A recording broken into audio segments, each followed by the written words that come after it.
At her father's birthday dinner, Claire Whitmore handed him a photo, one of them at her law school graduation. He didn't even look at it. Instead, he raised a toast to her younger brother as the true future of this family. That night, Claire left without a word, but what her family didn't know was that the woman they called a failure was secretly changing state policy under a hidden name. So why did she disappear after blowing the whistle on corruption tied to her own father? What really happened the night her best friend betrayed her? And how did the governor himself end up calling her the senator in front of everyone who once erased her? This is not just a story about politics.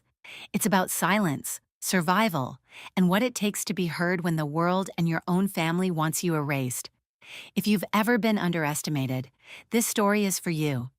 Don't forget to like, share, and subscribe to our channel for more stories that reveal the truth behind closed doors. Now, let's begin. The champagne glasses clinked before I even had the chance to set down the frame. It was a photo, one of those carefully chosen memories. Me in my graduation gown, standing next to my father, Edward Whitmore, on the courthouse steps. His hand on my shoulder, his tie slightly crooked, my smile small but proud. It was supposed to mean something. He didn't even glance at it. He set it aside like a coffee receipt and turned toward my younger brother, James. "To the real future of this family," he said, raising his glass. "To James, chief policy advisor to the governor before 30. That's something worth celebrating. My mother, Lucille." Nodded without hesitation and clinked her glass against his. I just sat there, still holding the edge of the frame, still waiting for someone to acknowledge the person who'd once been the pride of the family, the one who worked late nights in legal aid clinics and state ethics boards, the one who stayed when the house was falling apart. No one looked at me, except the dog, curled under the table, lifting his head as if to ask, "Why are you so quiet? I didn't make a scene. Didn't cry? Didn't raise my voice? I just said I should go." Early day tomorrow. Lucille didn't look up, always in a rush. Claire. They said I was dramatic when I left the dinner early, said I took things too personally, but they didn't see me in the car, didn't see my hands shaking on the steering wheel, didn't see the way I pressed the photo against my chest, like I was trying to keep my own heart from slipping through my ribs. It snowed that night, heavy, quiet flakes that blanketed the windshield. I stayed parked in the driveway long after the house lights dimmed, watching my breath fog up the windows. I wasn't just mourning a ruined dinner. I was mourning the version of myself they never believed existed, the version they were too proud or too blind to see. 2 weeks later, James called. His voice was chipper, polite, not apologetic. "There's a gala next Friday hosted by Governor Ellis. I thought you might want to come network a little. Reconnect." He meant show up, stay quiet, be useful. I hesitated, then said yes. Maybe I wanted to see if they could look me in the eye again, or maybe I just wanted to see if I could. I wore a dress I hadn't touched since the final year I worked at the state legal office. Dark blue, modest neckline, wrinkled at the hem. I straightened it with a travel steamer and borrowed a pair of heels from a friend low enough that I wouldn't trip, high enough that I wouldn't disappear. I stayed near the back of the ballroom, far from the camera crews, beneath the grand chandelier that flickered like it wasn't sure it belonged there either. Then, a pause in the crowd. A man in a tailored gray suit walked past, paused, and turned around. He studied my face, tilted his head, and said, "Wait, are you the senator?" I blinked. "I'm sorry, the policy advisor." He clarified, "You're the one who sent the Medicaid restructuring memo." "Senator M." "Right, I didn't speak. You've changed everything." He said, "They talk about your drafts in the governor's office like scripture." I gave a small nod. It was the only thing I had left that wouldn't betray emotion. But I didn't need to say anything because James was standing 10 feet away. I saw his jaw tighten, saw the color drain from his face. And behind him, my mother was frozen mid-sip, wine glass still at her lips. The silence around them was louder than any applause.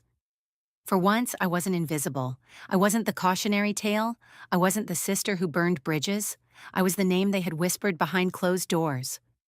I was the voice that had rewritten policies under shadows and pseudonyms. And now I had a face. They didn't clap.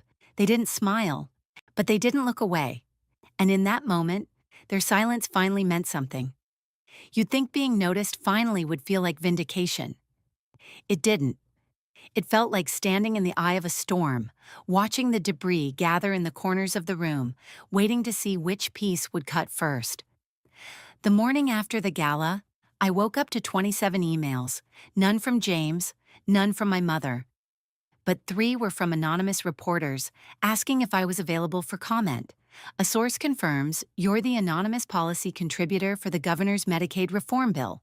One wrote, "We'd love to tell your story." My story. They hadn't even asked for my name. I didn't respond. Instead, I pulled out the journal I kept locked in a file box at the bottom of my closet. The pages smelled like dust and dried ink. I opened to a half-written sentence from months ago. "You don't need their spotlight to know you still exist." I wrote a new line underneath it. "But what if the spotlight finds you anyway?" That afternoon, I sat in the library where I worked part-time, sorting a stack of GED prep essays for returning students.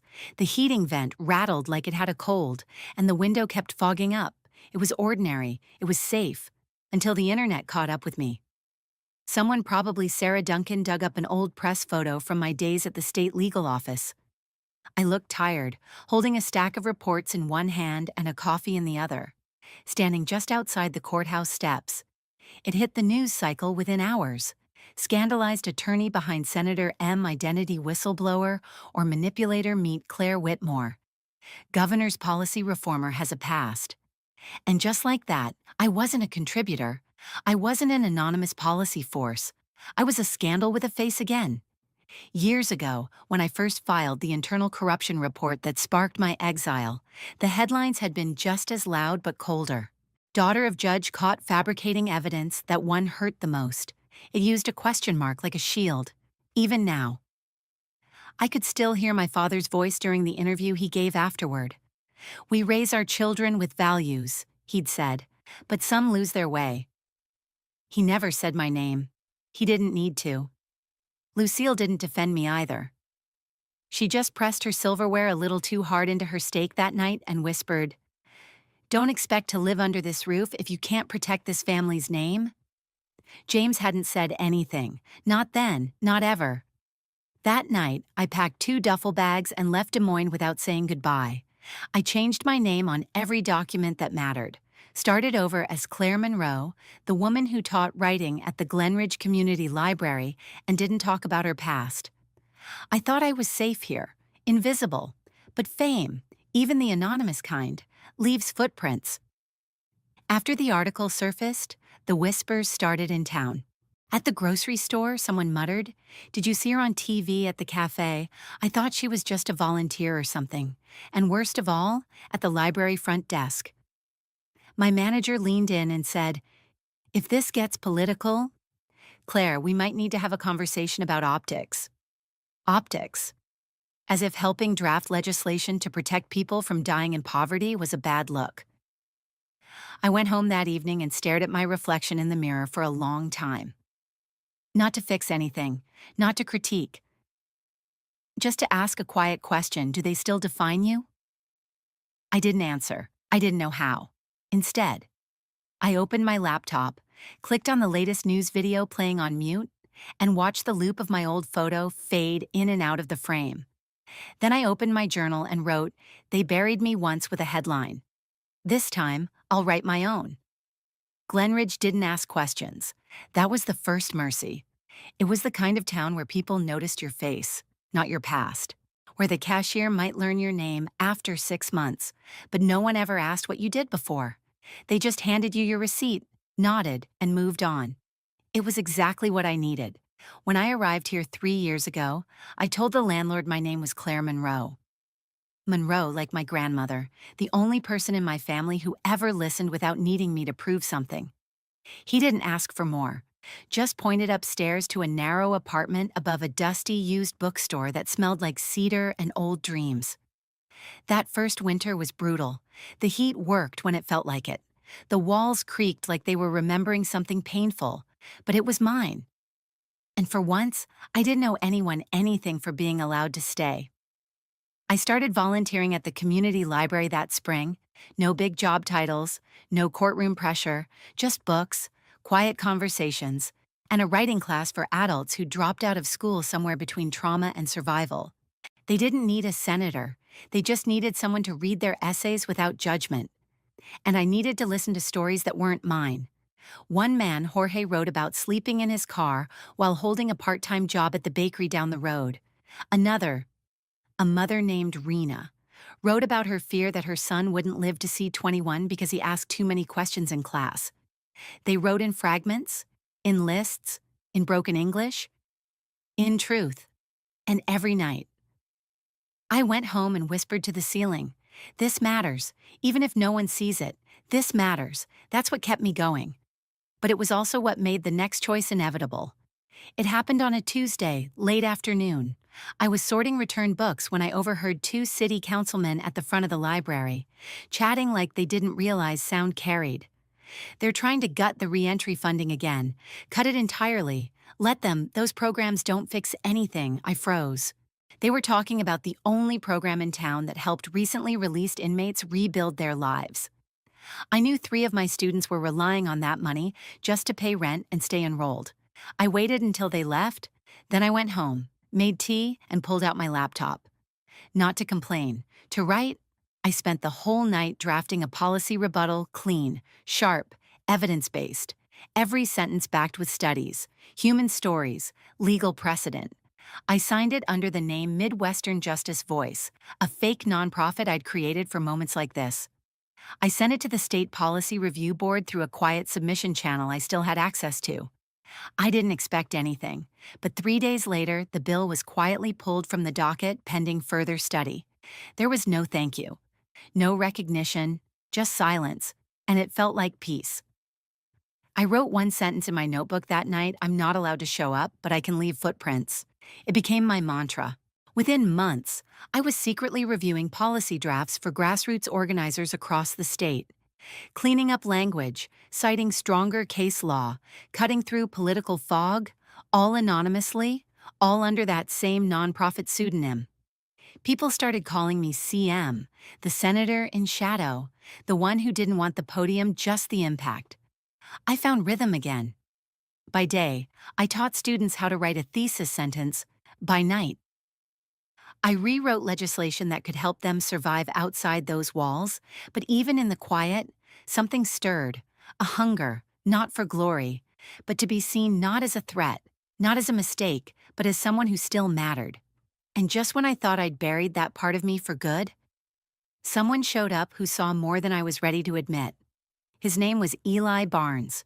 He taught literature at the local high school. Corduroy jackets, coffee-stained notebooks, and the kind of kindness that didn't need an audience. The first time we met, we reached for the same worn-out copy of To Kill a Mockingbird at the library. His fingers brushed the spine just as mine did. "You go first," he said, offering it with a smile. I remember thinking that's what it feels like when someone sees you without needing to know your resume. We kept crossing paths: the book club, the grocery line, a poetry night where he read a James Baldwin passage with reverence in his voice. Eventually, he asked if I wanted to get coffee. I said yes. I told myself it was harmless. A conversation, a brief connection, but it wasn't harmless. It was terrifying, because he didn't just listen, he noticed.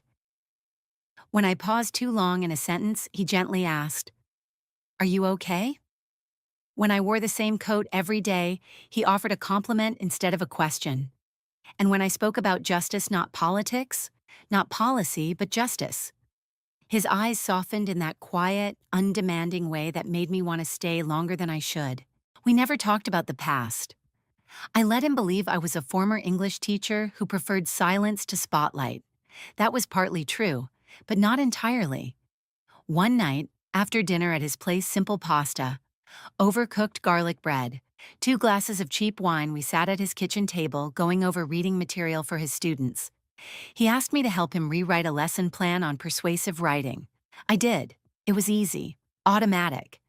He watched me type, watched the way I built arguments and structured evidence.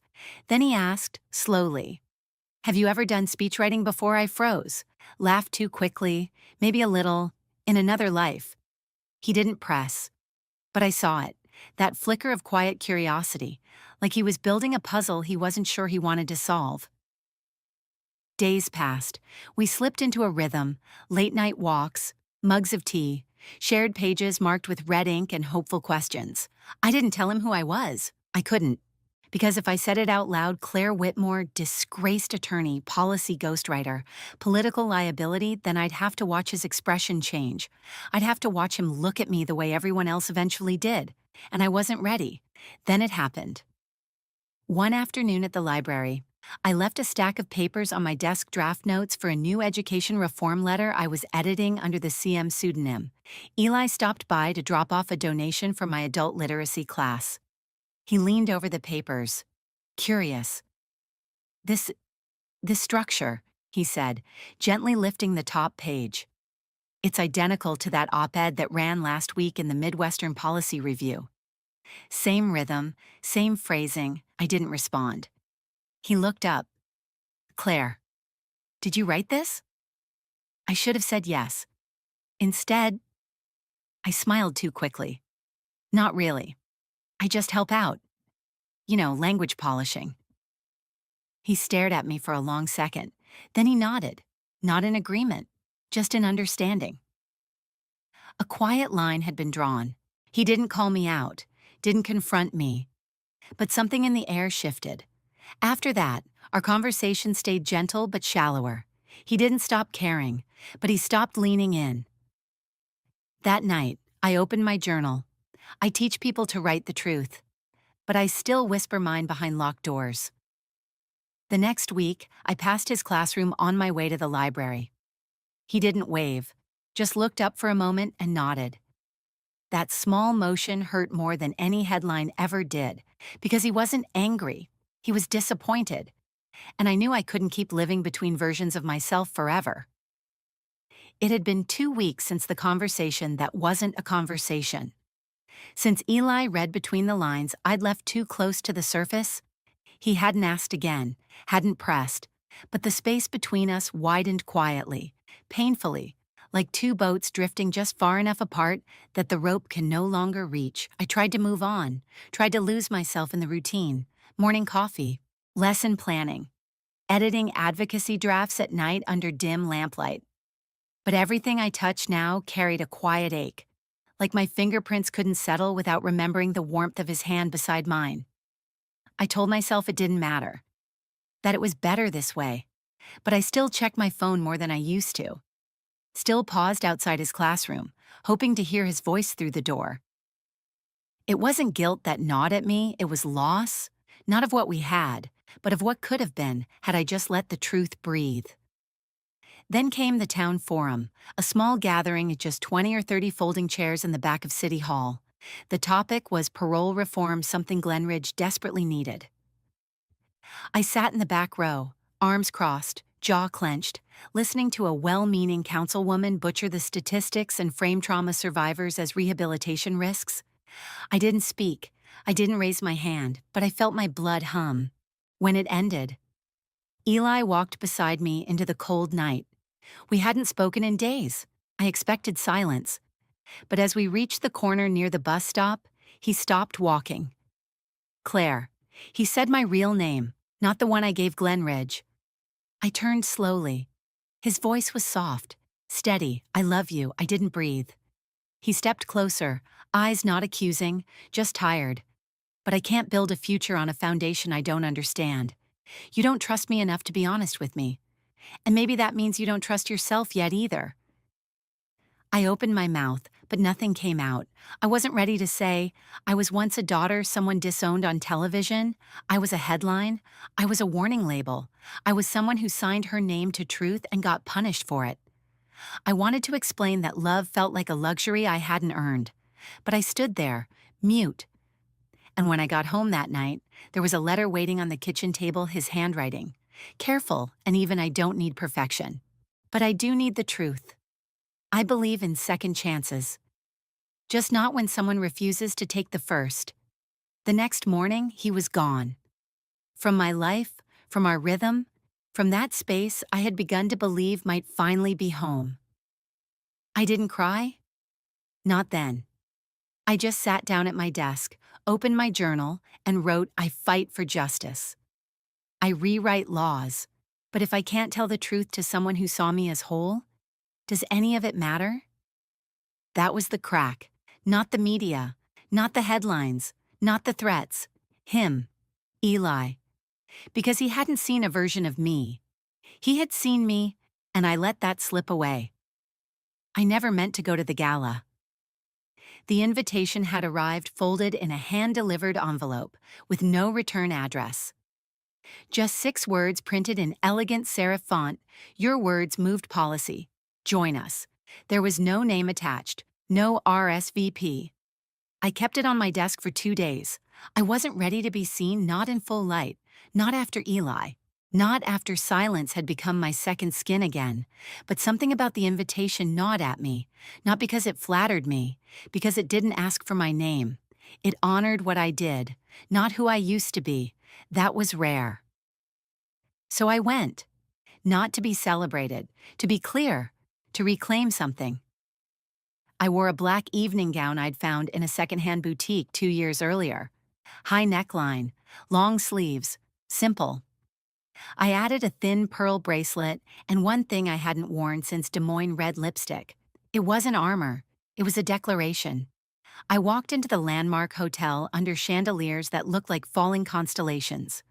The room buzzed with a who's who of policymakers, media consultants, donors, no name tags, just recognition or invisibility. I hoped to remain invisible. Until I didn't. Until I turned the corner near the West Pillar and came face to face with James. My brother hadn't changed much. A little sharper in the jaw.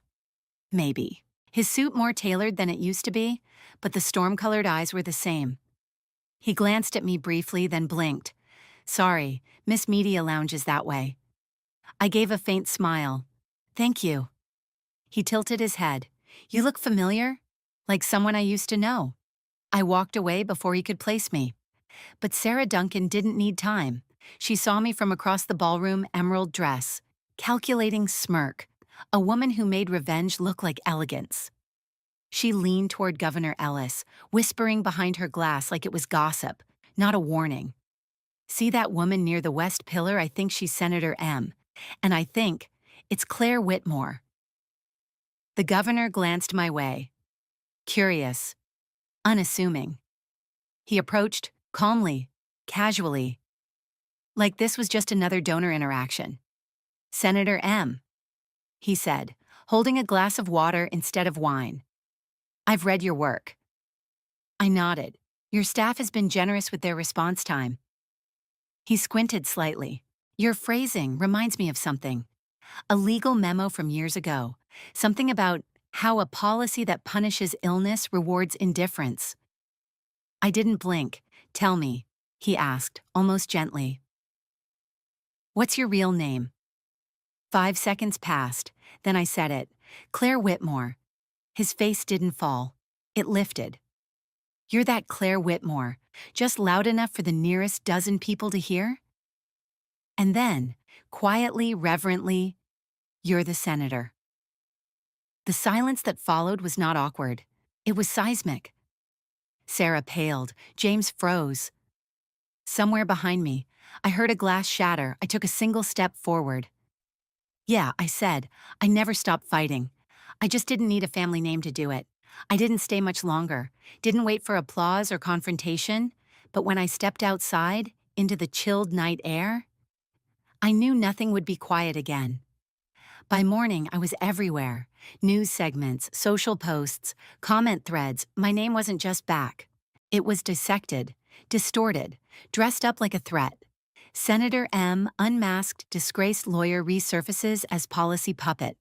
Claire Whitmore, a fraud in red lipstick. And then came the video, doctored, seamlessly. A Frankenstein cut of my old disciplinary hearing, spliced with audio clips and visual overlays. It made me sound guilty of everything: tampering, manipulation, agenda pushing. I didn't say the words they used, but it didn't matter. The damage had been scripted and shot, and somewhere in a conference room I couldn't see, Sarah Duncan was raising a toast, but I didn't break. Not yet. Because this time, I had something I didn't have before I had receipts. And I had resolve. I didn't sleep that night, not out of fear, but clarity. I sat on the floor of my apartment, knees bent, papers scattered around me like wreckage. Headlines, screen captures, smeared commentary from pundits who'd never heard my voice, only the version others edited to suit their narrative. The fake video had already been viewed over 2 million times. In it, I admitted to crimes I never committed, spoke phrases never said in that order. My face, my voice, just rearranged until it sang the tune they wanted. Westfall Medical had waited years for this. Waited for the moment I stepped out of the shadows so they could strike under the floodlights. They didn't sue me. They didn't debate me. They smeared me. They knew the public feared complexity. And Sarah, she didn't just watch it happen, she orchestrated it. The comments came next, some anonymous, some signed. She's just another elite in disguise. Fake name, fake morals. Trust fund snake in activist clothing. And the worst, a photo of the Glenridge Community Library door with the word liar spray painted across it in red. Underneath it, snake in heels. I walked into the library the next morning with my head high and my stomach twisting. No one spoke. The young woman at the front desk, one I helped write a college application essay for, couldn't even meet my eyes. It wasn't the judgment that hurt. It was the sudden erasure. Then came the interview. They found Henry, a man I'd helped find housing and employment after prison. Someone who once called me the only person who looked at me like a human being. Now he stood in front of a news camera, coached within an inch of his dignity, saying maybe I was wrong. Maybe she just used us. I knew he didn't mean it. But the world watching didn't, and still, that wasn't the blow that gutted me. That came next, a local radio show, a familiar voice, Eli.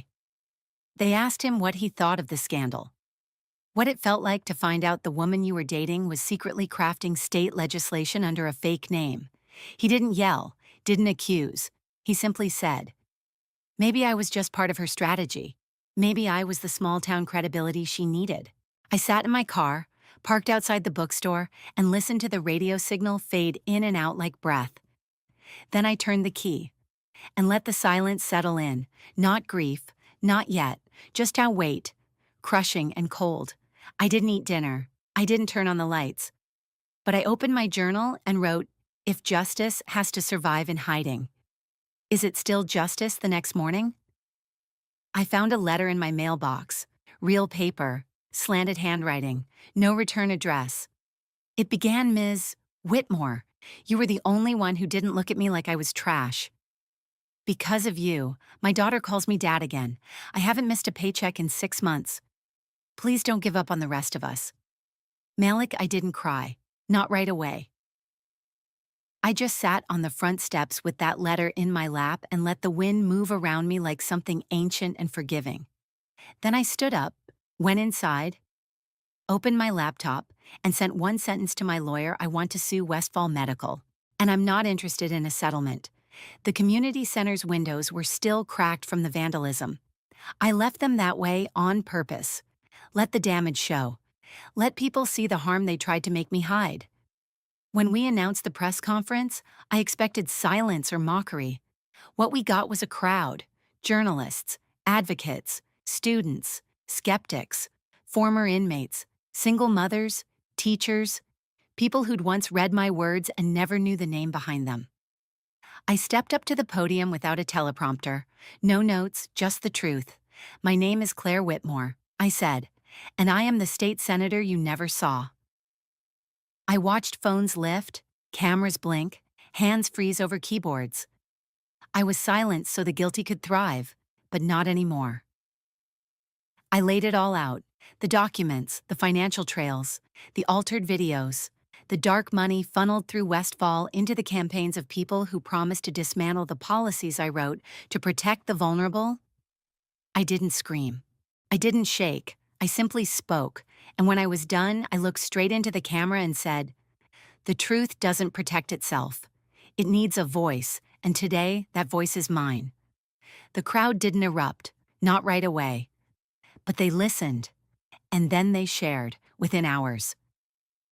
The article from Lena Carlisle, the investigative journalist who'd lost her press pass years ago for trying to expose Westfall, was live. We Stand with Claire began trending within the hour. Even the governor's office issued a statement. We underestimated her, but Iowa is better for what she endured and for what she refused to let break her. Sarah Duncan placed on indefinite leave. Under investigation, senators who once ghosted me were now rushing to reclaim proximity. But I wasn't interested in proximity anymore. I was interested in impact. A few days later, I found a letter in my mailbox. The handwriting was familiar, precise, hesitant. It was from my mother. She told me my father had died suddenly. A stroke. She found him in his chair, holding an old photo of me from my law school graduation. He never knew how to love you the right way, she wrote, but he never stopped being proud of you. And I never stopped missing you. I didn't cry, not then. I placed the letter on my desk beside my journal and let it rest there like a witness to everything I had survived. The next morning, James showed up at my office. No appointment, just a knock. He looked older, less certain, like the man he was supposed to become had finally collided with the boy he once was. I thought if I followed the rules, if I played the part, I'd finally be respected. He said. I didn't interrupt. But I lost my compass. I nodded slowly. You don't have to be anyone's star. James, I said, you just have to be kind. He didn't cry, neither did I, but he hugged me. Quiet, honest, the kind of hug that doesn't fix anything but makes space for healing to begin. That night, I drafted an email to Eli. Not an apology, not a plea, just a truth. I didn't hide from you because I didn't trust you. I hid because I didn't think I deserved to be trusted. If you can forgive me, I'd be honored to see you at tomorrow's ceremony, not for me, for justice. He didn't reply, but the next morning he was there, standing in the back, hands folded, eyes steady. That was enough. The education reform bill once buried under my scandal passed. It was renamed the Monroe Bill, a nod to the name I used to survive. I didn't run for re-election. When asked why, I said simply, I don't need a title to keep fighting. I just need to know I'm not silent anymore. Now. I teach part-time at a small law school, the same one that once tried to discipline me for speaking out. Every few weeks, I returned to Glenridge not as a senator, not as a ghost, just as Claire, a woman who had everything stripped away and still found something better underneath. Justice. Not the kind in headlines or speeches, the kind built from a room full of strangers. Finally listening. At the foundation launch for our new legal aid project named for my grandmother. The Monroe Center for Truth and Dignity. A woman came up to me after the speech. Her voice trembled. I was laughed out of a school board meeting for speaking up about abuse. She said, but today, a senator looked me in the eye and said I mattered. I smiled. Because I finally understood my voice was never just mine. It belonged to every woman who'd been told to stay small, to every advocate forced into the shadows, to every truth that didn't wear a title. In the drawer of my desk, I keep a wooden box. Inside the letter from Malik, my mother's handwriting, a printed headline from a decade ago. A snapshot of Eli reading to me under the porch light, a page from my old journal, scars, keepsakes, proof that I existed, that I endured, that I spoke, and that I chose after everything to be heard. Sometimes the deepest wounds aren't caused by strangers. They're carved by the silence of those who were supposed to protect us. Claire Whitmore didn't just survive betrayal, she transformed it. She lost her name, her voice, her home. But she never lost her truth. In a world that tried to erase her, she didn't fight back with noise. She fought back with purpose, with quiet power, with undeniable proof that justice isn't about titles, it's about truth that refuses to stay buried. This story reminds us that behind every quiet woman they call too intense, too emotional, or not enough, There's a force they're afraid to name, and if you've ever been silenced, overlooked, or made to question your worth, know this: your story matters. If this story moved you, drop a comment, tell us where you're watching from, and share your voice too. Be sure to like, share, and subscribe so you never miss another story that fights for dignity, truth, and justice. We'll see you in the next one.